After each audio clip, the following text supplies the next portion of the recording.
They want you to use the graph to estimate the inverse function at 2.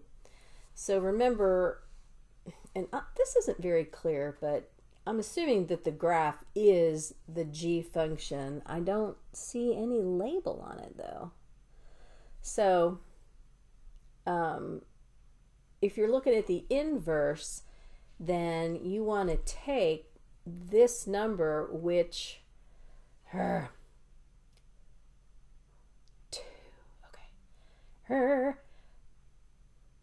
the 2 would actually now be your y coordinate.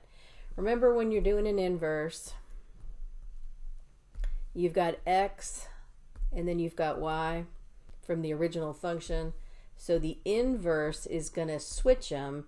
You'll put your y coordinate here and your x coordinate there.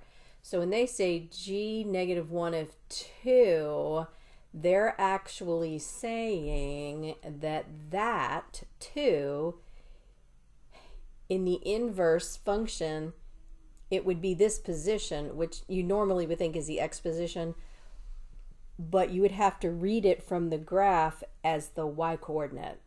So I'm not explaining this very well. I go to the y-axis at the 2, and then give me another color about yellow. Then I look over to where there's a point on this graph, and then I look down to see where it is on the y-axis. To me, that looks like it's dead between the 3 and the 4, so I would say 3.5. Now it does say round to 1 decimal place, so I guess you're estimating. So let me go back, and I'm going to type it in. 3.5, and how did I do? It liked my answer.